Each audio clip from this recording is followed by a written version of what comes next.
longo, mas eu desejei muito poder continuar pregando sobre Jeremias, e é o que eu trago para os irmãos nessa noite, depois de ter estudado a palavra do Senhor e ter orado ao Senhor pedindo que Ele nos conceda sabedoria para entender a sua palavra. Jeremias 8:18, que é o texto em destaque, nos diz assim: ó, se eu pudesse consolar-me na minha tristeza, o meu coração desfalece dentro de mim.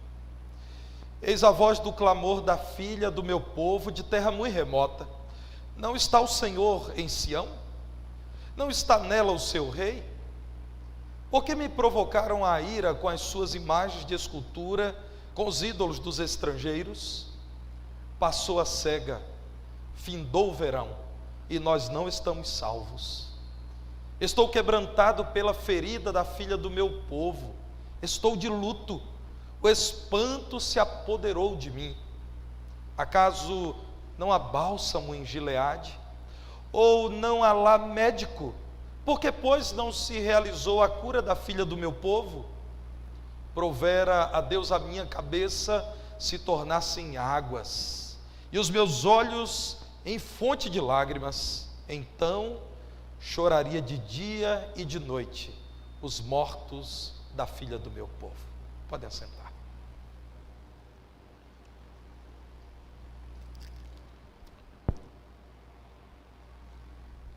Quanto sentimento impregnado no livro do profeta Jeremias. Você tem sofrido, você tem lamentado os descaminhos da humanidade, a tristeza desse tempo tão difícil. Saiba que a palavra de Deus nos apresenta também por meio deste livro uma mensagem, irmãos, impregnada de sentimentos. Aqui nós encontramos lamento, muito lamento, tristeza, dor. Também encontramos aqui paixão por Deus e pelo seu povo, indignação, devoção, numa espécie de diálogo, numa mesa redonda em que estão o profeta, Deus e o seu povo. Jeremias expõe toda a angústia de um tempo muito difícil para aqueles que viviam em Jerusalém e também no entorno de Jerusalém, do reino de Judá.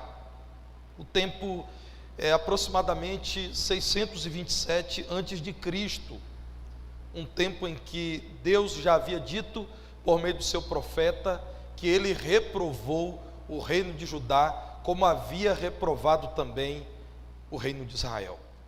O Senhor, ao falar desse declínio espiritual, aponta a origem de todo o pecado de Judá ter se afastado do Senhor, e da ira de Deus ter constatado o afastamento do seu povo sem motivo algum, porque Deus jamais lhe faltou.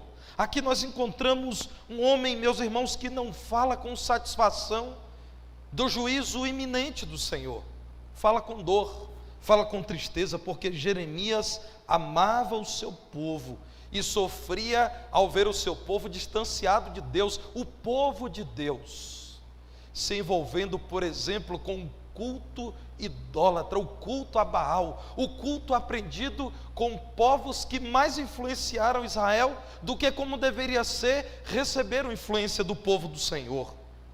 Ele sofria porque sabia que Deus, muito embora já tivesse agido com tão grande paciência, com uma longanimidade indiscutível, por ser santo e justo, Deus permitiria a invasão a Judá, a destruição de Jerusalém e do templo, e um tempo desolador para o seu povo.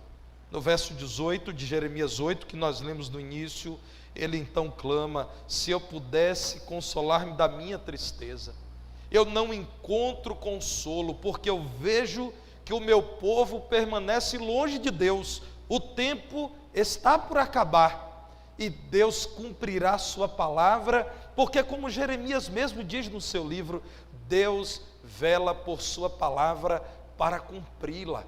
Que dor havia no coração de Jeremias. Amava o seu povo e amava a Deus, mas sabia que o relacionamento entre Deus e o seu povo estava ferido de tal modo que parecia não haver mais cura. Volto a dizer, Deus amava esse povo, um povo de origem humilde, povo a quem o Senhor preservou da morte, povo liberto do Senhor, do jugo de um Senhor implacável, o rei do Egito, povo a quem o Senhor sustentou, povo a quem o Senhor enviou profetas, a quem o Senhor deu a sua santa lei. A lei era perfeita, imperfeito é o homem. O Senhor enviou para esse povo tudo o que esse povo precisaria conhecer e ainda mais, para que andasse nos caminhos do Senhor. Não faltou, portanto, paciência, amor, bondade, longanimidade da parte de Deus, mas, como eu disse, Deus em sua justiça estava por repreender o povo não arrependido. O versículo 19 diz: não está mais o Senhor em Sião, não existe mais Deus para o povo de Judá. Esse povo não lembra mais de quem é o seu Deus, porque vejam que, além de todos os pecados cometidos, a injustiça, a aceitação de suborno, o desprezo ao estrangeiro, ao órfão, à viúva, além de toda a mentira, além da ganância, esse povo superou-se na prática da maldade e agora enche Judá com as suas imagens de escultura e com ídolos estrangeiros, como quem diz: o nosso Deus, o Deus de Israel, não mais existe, ele morreu. Precisamos ter deuses, porque o nosso nós não mais o temos. Esse povo fez com que o copo da ira de Deus, que já estava cheio, transbordasse, porque agora eles abertamente honram imagens de escultura. Meus irmãos, nós falamos de um povo em que havia uma minoria temente a Deus. Jeremias é exceção. O Senhor chega a dizer a Jeremias: me aponta e em Judá um justo sequer. Nós estamos falando de um povo onde ainda existia formalmente o culto a Deus, uma nação que, vamos colocar do ponto de vista técnico, ainda cria em Deus, mas que na prática não mais temia, servia, amava e respeitava o Senhor. Deus chama Jeremias a convocar, se porventura ainda existia mais alguém temente a Deus, para lamentar e indicar caminhos pela palavra de Deus. Eu não sou judeu e eu não vivi no 7º século antes de Cristo. Eu sou brasileiro e vivo no século 21. Vivo no país em que, graças a Deus, há muitos e muitos servos e servas do Senhor, mas em que existe um desprezo a Deus e a sua palavra pela maior parte da sua população. Como povo de Deus, povo que firmou uma aliança com Deus, baseando-se no sacrifício do Calvário, hoje em favor do nosso povo, meus irmãos, precisamos olhar para aquilo que Deus mostrou a Jeremias, entendendo que a palavra de Deus é viva e eficaz, aceitar como convite a nossa conduta nesse tempo o ensino da palavra do Senhor. Nós precisamos perceber a aflição do nosso povo. No versículo 20 há uma narrativa dramática. Passou o período da colheita, passou a cega. Aqui Jeremias está falando da cevada, do trigo e da espelta. Espelta é uma espécie de trigo, chamado de trigo vermelho, e era a base da alimentação do povo de Judá. Passou o tempo da colheita. Depois chegou o verão e com ele os frutos do verão: figos, uvas, romãs e azeitonas. Nós encontramos em toda a palavra de Deus a associação desses frutos com vida boa, com prosperidade. Então o profeta diz da parte de Deus: passou a colheita, nós não conseguimos guardar alimento porque o inverno vem aí. Acabou o verão e os frutos do verão acabaram, nós também não guardamos e nós não sabemos o que faremos no inverno. O que o Senhor está dizendo é: de modo extraordinário, gracioso. Eu dei a Judá a minha lei, os meus profetas, eu dei o culto, eu dei a minha presença, eu dei a minha misericórdia e os muitos sinais da minha parte. Mas Israel não preservou o meu ensino, o verdadeiro culto ao meu nome, não preservou o relacionamento comigo, e está chegando agora o inverno, e o inverno se dará com destruição e com o aprisionamento de boa parte desse povo por meio do rei da Babilônia, Nabucodonosor. Meus irmãos, esse foi um tempo de grande lamento, sabendo que não haveria mais salvação para o povo que deixou passar a colheita e o verão, que Jeremias no versículo 21 diz: eu me sinto quebrantado ao ver ferido o meu povo, e por saber que Deus não mente, e que acontecerá aquilo que Ele já tem prometido, eu já estou de luto, e mais, e aqui eu vejo a honestidade de Jeremias, eu estou espantado. Talvez em nossos tempos, em que os homens estão afundados em sua vaidade, considerando que são muita coisa, pregadores tenham dificuldade em dizer isso. Eu estou espantado, eu não sei o que vai acontecer. Jeremias, com uma visão correta de Deus, e essa é a teologia bíblica, é mostrando quão pequeno o homem é, e que o homem nada pode fazer contra a vontade de Deus, que Jeremias diz: eu estou espantado, eu estou de luto. Eles não acreditam, mas eu sei o que vai acontecer. Irmãos, Jeremias foi fruto de um chamado de Deus. Ele diz isso no princípio do livro. Ele diz: olha, eu cheguei a argumentar com o Senhor que eu não sou um homem preparado para falar, que eu não sei o que dizer, e ainda que Ele me diga o que eu devo dizer, eu não sei como dizer. Jeremias 1,6: ah, Senhor, Senhor Deus, eis que não sei falar, porque eu não passo de uma criança. O que é que Jeremias está dizendo? Senhor, eu sou um homem simples, eu não sei como falar com um povo como esse, que não quer te ouvir. Em Jeremias 1,7 o Senhor diz: não digas, não passo de uma criança, porque a todos a quem eu te enviar irás, e tudo quanto eu te mandar falarás. Esse homem, irmãos, com razão, estava assombrado, dizendo: o Senhor quer que eu fale tudo isso, mas eles não me ouvem. E o que Jeremias recebeu? Jeremias foi rejeitado.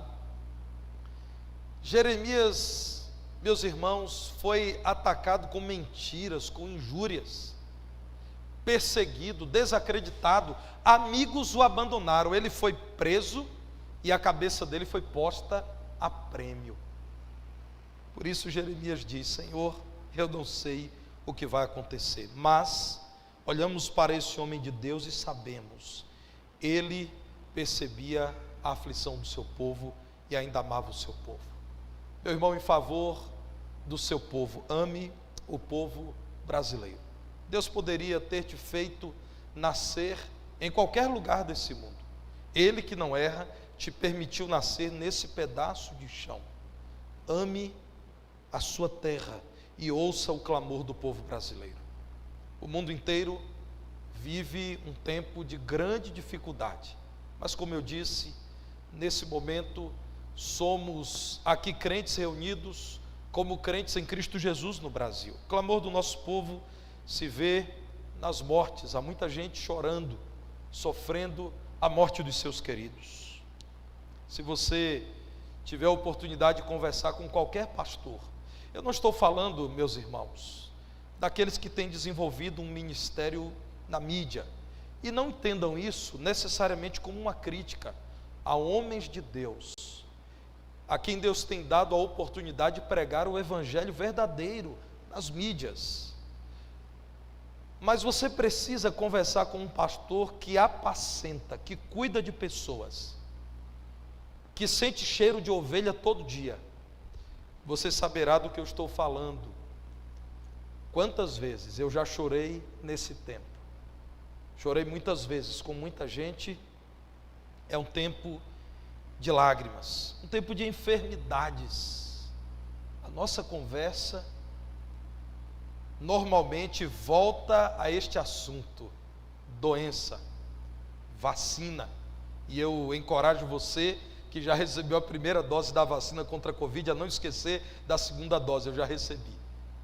Mas nós estamos falando, meus irmãos, de doenças à nossa volta, de disputas políticas violentas. Aliás, seria bom que, a começar em mim, todos os pastores decidissem jamais trocar o púlpito pelo palanque. Deus chamou para o púlpito, permaneça no púlpito. Um tempo de crescimento da pobreza, do desemprego, da carestia, tudo muito caro, e algo que me entristece muito, da imigração. Muita gente querendo ir embora do nosso país. Isso me dói. Eu gostaria de ver isso acabando. E eu posso dizer, meus irmãos, que essa igreja, me parece que pelo menos a sua liderança sabe, há mais ou menos 3 anos, eu fui sondado por uma igreja de crentes batistas brasileiros nos Estados Unidos. Eu fui sondado para que aquela igreja soubesse se eu aceitaria entrar num processo de sucessão pastoral, porque aquela igreja estava sem pastor. E naquela época eu disse ao pastor daquela igreja: eu não entendo que Deus tenha me liberado da minha igreja. Nós estávamos nos preparando para comemorar o centenário.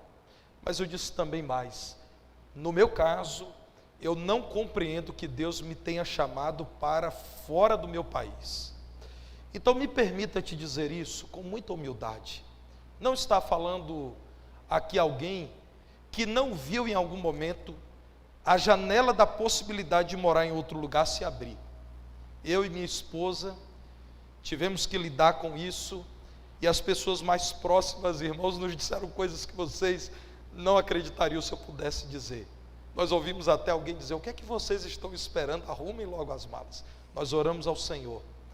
E eu só estou dizendo tudo isso, meus irmãos, porque eu entendo que é uma demonstração de amor por nosso povo também, lutar ao máximo por nossa terra, amar ao máximo a nossa nação.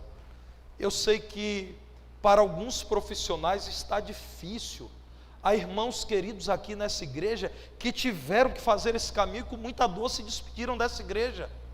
Foram para Portugal, Estados Unidos, Canadá, depois de terem batalhado muito por uma oportunidade. E eu entendo, e não estou dizendo que esses irmãos não tenham amado o Brasil, mas eu estou dizendo que esse é um tempo em que facilmente se fala da possibilidade de ir embora. Se você perguntar às pessoas a quem você conhece se elas estão dispostas a ir embora, se havendo uma oportunidade, se elas vão, você vai se espantar.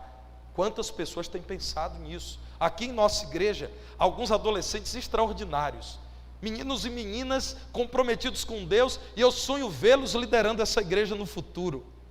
Alguns, pastor Igor, já tem dito isso, né?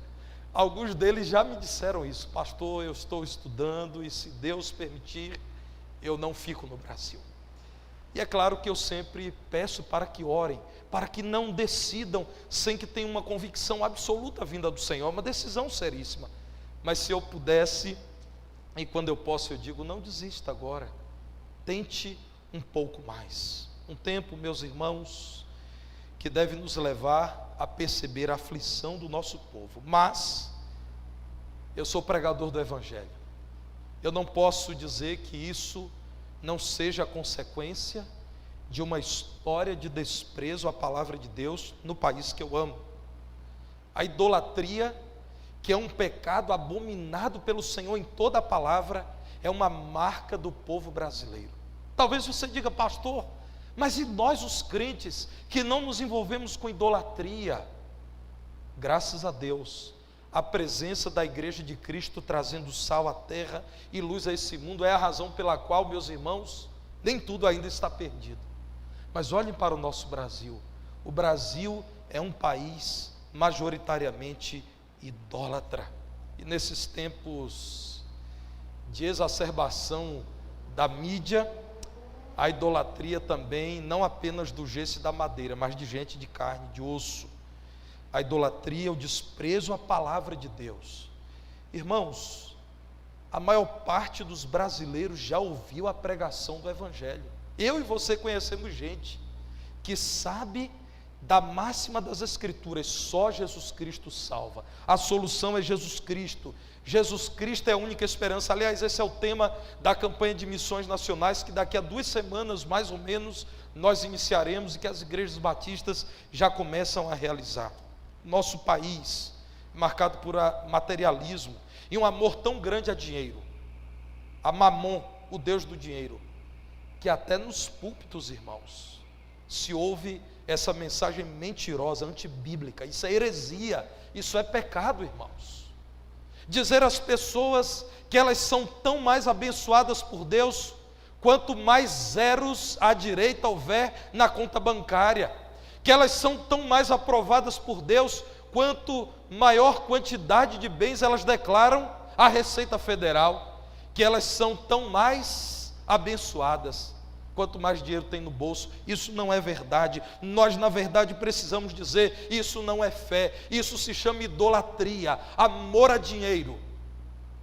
Que Deus nos dê a condição de orar como o rei Agur, no fechamento do livro dos Provérbios, nos diz: ó Deus, não me dê tão pouco, e eu também não preciso de muito, não me dê tão pouco a ponto de eu ter que mendigar o pão, mas não me dê tanto a ponto do meu coração se afastar do Senhor. Irmãos, isso não é brincadeira. Quando alguém ama dinheiro e faz do dinheiro o grande alvo da sua vida, e é viciado em bens, e não se satisfaz jamais com aquilo que tem, ele está a ponto de se afastar do Senhor. Paulo, quando escreve a Timóteo, diz aos ricos deste mundo que não ponham a esperança na loucura das riquezas. Cuidado com isso. O povo brasileiro, meus irmãos, é um povo marcado pela corrupção. Não pense apenas em Brasília, pense à sua volta, pense naquela pessoa que também está, de algum modo, interessada em solucionar o problema da energia elétrica cara com um gato.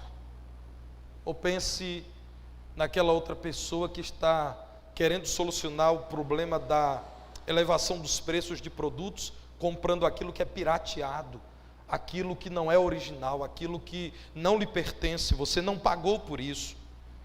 O Brasil tem sido um país de violência, e graças a Deus, porque nós temos visto números sobre os crimes violentos diminuírem. Mas, irmãos, sejamos honestos, por que deveríamos nós ter medo de sair de casa às 2 horas da manhã para ir num caixa eletrônico? Parece absurdo isso. Parece que o pastor está vivendo no mundo da lua. Porque talvez você acredite que as coisas vão bem. Não vão. Há países no mundo em que você pode, às 2 horas da manhã, levantar, ir num caixa eletrônico, sacar o dinheiro e voltar para casa.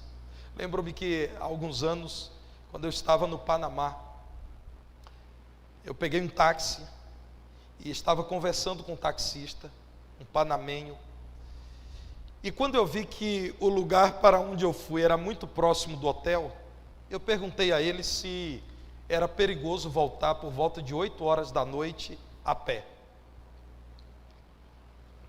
E ele disse: não, não é perigoso. Todo brasileiro me pergunta isso, então eu já sei da sua preocupação. E aí, irmãos, eu fiquei de algum modo humilhado. Ele disse: olha, compre o que quiser, com o que você quiser, e volte a hora que quiser por essa avenida, não vai acontecer nada. É claro que exceções existem, né, irmãos? Mas a convicção daquele homem, daquele taxista, dizendo: vá daqui para o seu hotel, 1 quilômetro e pouco. Eu queria ir caminhando, estava com um colega pastor, o pastor Ailton Sudário, e pensamos: olha, por que não irmos juntos, conversando aqui, vendo um pouco mais desse país, um pequeno e belo país da América Central? E o taxista disse: com o que você quiser, na hora que você quiser, volte, vai a pé. Quando eu disse isso para a Sâmia, ela disse: vamos morar no Panamá. Meus irmãos, vejam o que diz Jeremias capítulo 2, verso 26, até o verso 29. Jeremias 2, 26, diz assim: como se envergonha o ladrão quando o apanham, assim se envergonham os da casa de Israel. Eles, os seus reis, os seus príncipes, os seus sacerdotes e os seus profetas, que dizem a um pedaço de madeira: tu és meu pai. Que coisa absurda, hein, irmãos? Irmãos, é como Deus vê. Na nossa cultura, há quem diga é uma manifestação da religiosidade popular. Deus vê assim, irmãos. Um ser humano criado por Ele, olhando para um pedaço de madeira e dizendo: tu és meu pai. E a pedra, olha o que Deus diz: tu me geraste pedra. Porque se alguém crê que uma imagem de pedra pode realizar algum milagre, é porque crê que pode inclusive criar, gerar uma vida. E o Senhor diz: pois me viraram as costas e não o rosto. O Senhor diz: vocês acham que cometeram um deslize? Vocês não viraram o rosto não, vocês me anularam da vida de vocês, vocês viraram as costas para mim. Mas em vindo a angústia dizem: levanta-te, ó Deus, e livra-nos. Vocês acreditam que eu sou um Deus qualquer? Veja o versículo 28, irmãos. Onde, pois, estão os teus deuses, que para ti mesmo fizeste? Eles que se levantem, se te podem livrar no tempo da tua angústia. Porque os teus deuses, ó Judá, são tantos como as tuas cidades. Qual o problema? Vocês aprenderam com os povos vizinhos a venerarem tantos deuses, e têm as imagens desses deuses, são tantos, que vocês não precisam de mim. Versículo 29, porque contendeis comigo, todos vós transgredistes contra mim, diz o Senhor. E aqui, meus irmãos, essa igreja tem sido honesta em dizer que existe uma idolatria que vai além da veneração de imagens de escultura. Nós sempre temos falado sobre isso. Aliás, eu já falei aqui agora nessa noite da idolatria do dinheiro, dos bens. Mas, meus irmãos, não há interpretação do texto que não possa mostrar como ofende a Deus muito especialmente a criação de ídolos, de pedra, de madeira, dar uma forma qualquer e dizer: tu és o meu Deus, tu podes me livrar, podes fazer maravilhas em minha vida. Isso ofende especialmente o coração de Deus. Se você que nos ouve, de algum modo por tradição familiar, por apego àquilo que você aprendeu há muito tempo, continua envolvido com a idolatria, nessa noite arrependa-se e abandone. Pela palavra de Deus nós entendemos que a idolatria machuca profundamente o coração de Deus, atrai a ira de Deus. Deus reprova alguém que troca a adoração ao Criador, ao excelso Deus, por uma imagem. Isso é, meus irmãos, abominável aos olhos de Deus. Como eu disse, falamos de idolatria do coração, aquilo que ocupa o lugar de Deus no coração de alguém. Pode ser um relacionamento, pode ser um filho, pode ser um emprego, pode ser entretenimento, lazer, um sítio, uma chácara, alguma coisa. Mas, irmãos, nós precisamos ser honestos. Toda e qualquer espécie de idolatria que pode ser mencionada aqui não deve passar ao largo dessa primeira que o Senhor diz: vocês em Judá fizeram algo horroroso, algo que eu detesto, algo que me fará esquecer vocês e não ouvi-los quando clamarem, porque eu quero ensinar a vocês o erro da idolatria, o erro de vocês buscarem as imagens de pedra e de madeira, esperando delas solução, resposta alguma. Meus irmãos, olhem agora para Jeremias capítulo 8, o capítulo que originalmente nós temos tratado. Eu quero destacar os versículos 5 a 9. Jeremias 8,5 diz: porque pois este povo de Jerusalém se desvia, apostatando continuamente, persiste no engano e não quer voltar. Eles não querem. Jeremias, eles desejam continuar fazendo tudo o que eles estão fazendo. Eu escutei e ouvi: não falam o que é reto. Ninguém há que se arrependa da sua maldade, dizendo: que fiz eu? Cada um corre a sua carreira como um cavalo que arremete com ímpeto na batalha. Até a cegonha no céu conhece as suas estações, a rola, a andorinha e o grou observam o tempo da sua arribação, mas o meu povo não conhece o juízo do Senhor. Os animais, os pássaros, eles entendem os recados de Deus e se preparam para a próxima estação. aqueles que vocês chamam de irracionais, que têm um cérebro pequenininho, mas vocês, imagem e semelhança de Deus, não conhecem coisa alguma da parte de Deus. Versículo 8 continua dizendo: como pois dizeis, somos sábios, e a lei do Senhor está conosco? Pois com efeito a falsa pena dos escribas a converteu em mentira. Os escribas torcem a palavra. Versículo 9: os sábios serão envergonhados, aterrorizados e presos, eis que rejeitaram a palavra do Senhor. Que sabedoria é essa que eles têm? Meus irmãos, nós precisamos perceber a aflição do nosso povo, mas não de modo infantil, de modo bíblico. Há um povo sofrendo, sim, todos nós, mas prioritariamente as consequências de uma vida em que Deus foi colocado no rodapé da página. Deus não é mais o assunto principal há muito tempo da nossa nação. Você é crente em Jesus?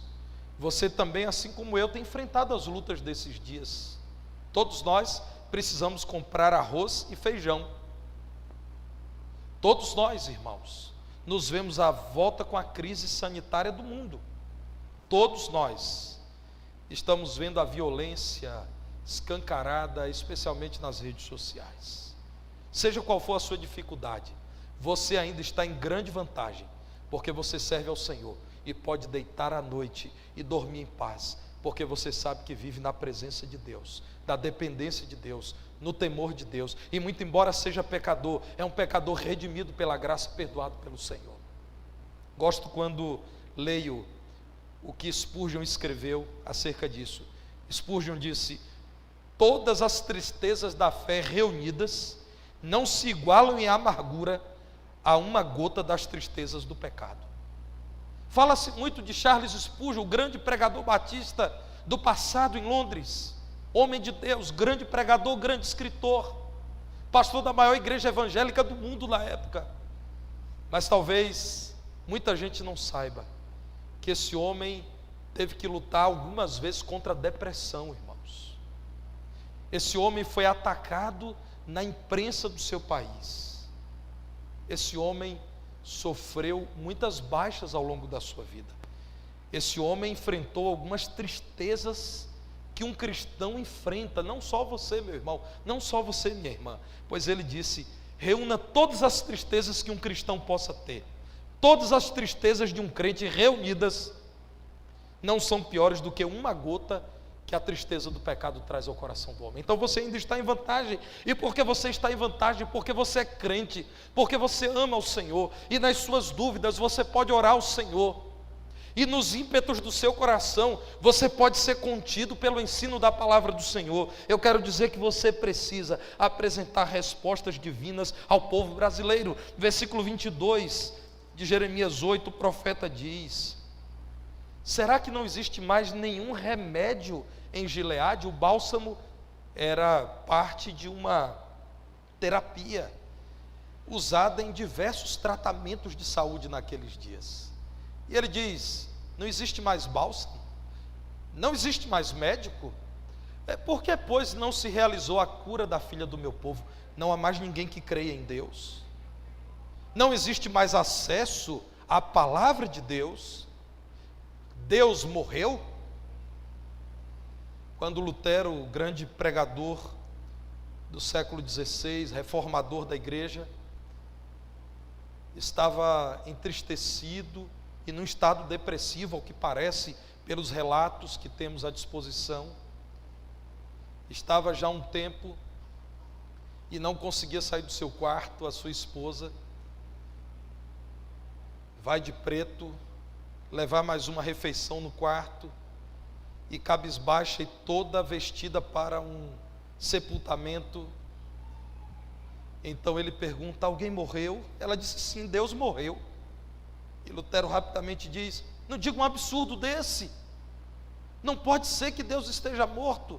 Ela disse: do jeito que você está nesse quarto sem esperança, eu acredito que Deus morreu, mas se você crê que Ele está vivo pela fé, levante-se e saia desse quarto aí agora. Meus irmãos, nós podemos proclamar que existe sim um Deus santo e justo, ou as pessoas se adequam à palavra e à vontade dEle, porque Ele é santo ou ele continuará rejeitando aqueles que o buscam. Deus é justo, é parte da pedagogia de Deus permitir que a morte seja o salário do pecado, assim como a vida eterna é o salário da fé em Jesus Cristo. Meus irmãos, é um tempo para anunciarmos que Deus continua sendo um Deus gracioso. Jeremias disse isso, gente, se arrepende.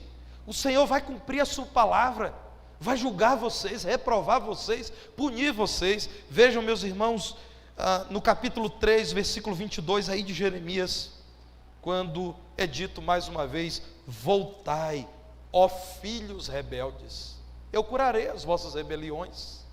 Eis-nos aqui, vimos ter contigo, porque tu és o Senhor nosso Deus. Ainda há tempo, irmãos. Por isso precisamos anunciar a graça de Deus àquele que verdadeiramente arrepende-se da sua rebeldia e busca ao Senhor. Como diz o profeta Isaías: busquem ao Senhor enquanto se pode achar, invoquem-no enquanto ele está perto. Deixe o ímpio o seu caminho, o homem maligno os seus pensamentos, se converta-se ao Senhor, que se compadecerá dele.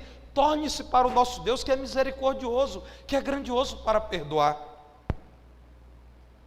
Você que nos ouve, está distante de Deus, ainda existe esperança. Graças a Deus por isso. Você pode hoje ainda, pela fé, entregar-se ao senhorio de Jesus, arrepender-se, voltar-se para Deus e viver como uma testemunha do Senhor no meio do seu povo, dizendo: ainda há uma esperança, e essa esperança tem um nome: Jesus, nome que está acima de todo nome.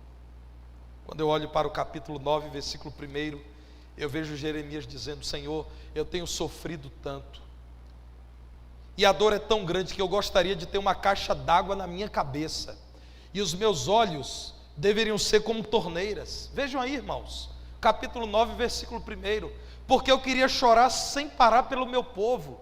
O pecado do meu povo é tão grande, a miséria é imensa, e as consequências do pecado diante de Deus é tão grande, que eu já não tenho mais lágrimas. O meu choro é tão intenso pelo meu povo, que eu queria ter uma caixa d'água na cabeça, e os meus olhos seriam duas fontes, duas torneiras. Eu abriria e choraria dia e noite sem parar, por toda a miséria que há entre o meu povo. Que dramático é isso, irmãos.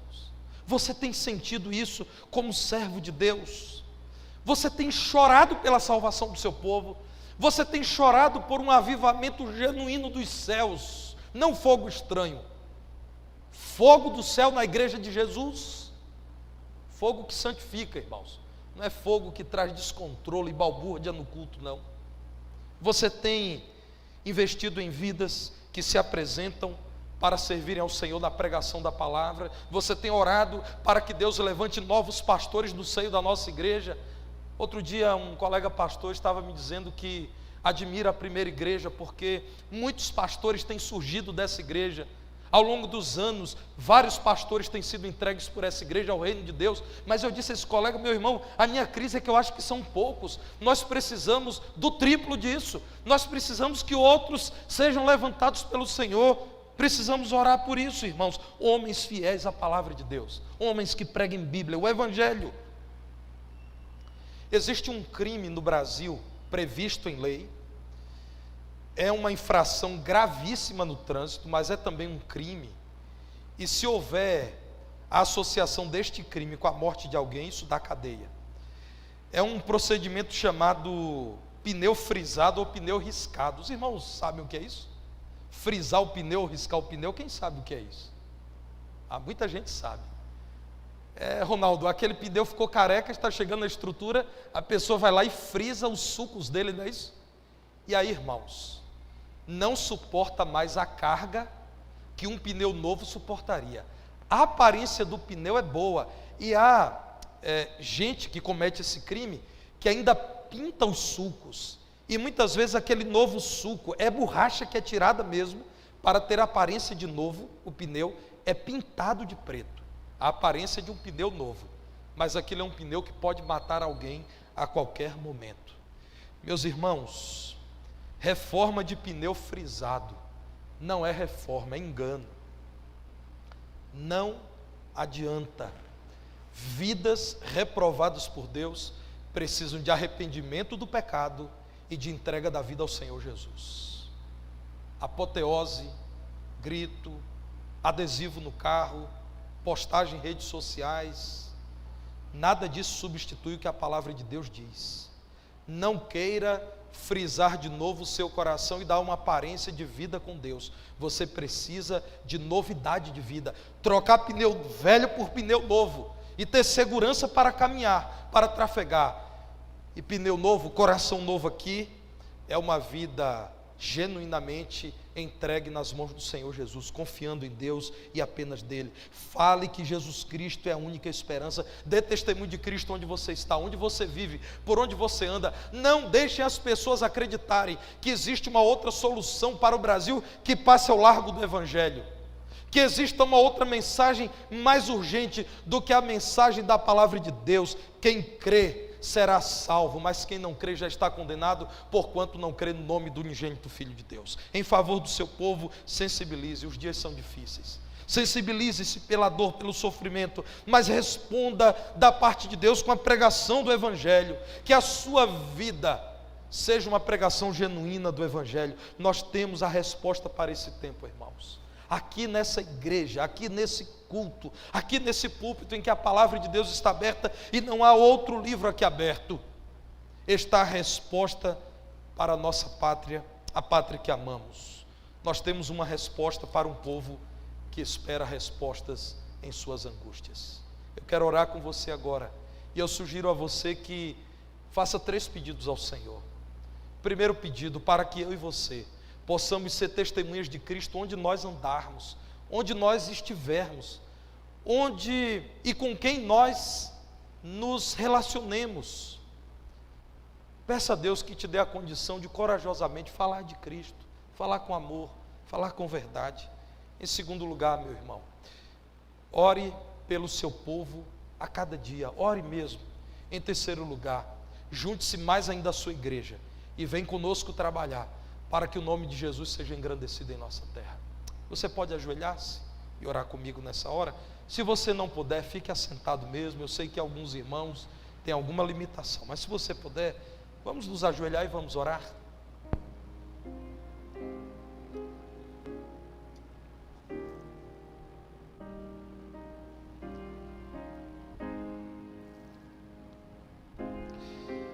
Senhor, queremos nos encontrar sempre rendidos aos teus pés. Nos ajude, Senhor, a entendermos quem é o Senhor e quem nós somos, para não incorrermos no erro de levantarmos os nossos olhos acima do Senhor, ou de pensarmos que podemos fazer isso. Perdoa-nos, Senhor, todas as vezes em que nós tentamos solucionar os nossos problemas sem buscar ao Senhor e a sua face. Perdoa-nos, Senhor, se nós deixamos o nosso povo acreditar que existe uma outra mensagem mais poderosa do que a mensagem do Evangelho. Perdoa-nos, Senhor, se como igreja temos agido lentamente, vagarosamente, relaxadamente. Perdoa-nos, Senhor. Nós reconhecemos que todas as tristezas do tempo presente são consequência da nossa pecaminosidade, do desprezo ao Senhor e à sua palavra, até mesmo de crentes em Jesus. E te pedimos, ó Pai, humildemente, nos dê visão espiritual para continuarmos crendo que o Senhor e somente o Senhor é a solução para o homem do nosso tempo, angustiado, deprimido, cabisbaixo. Ó Deus, nós te pedimos, nos dê poder para testemunharmos do Senhor a cada pessoa que está à nossa volta. E o Senhor tem nos dado tantas pessoas à nossa volta, pelo que já te agradecemos. Ó Senhor, nós te pedimos, nos dê a cada dia pelo teu Espírito Santo incômodo de que devemos orar por toda a nossa nação, pelo Brasil. Perdoa-nos, Senhor, por termos esquecido tantas vezes de clamar ao Senhor por nossa terra.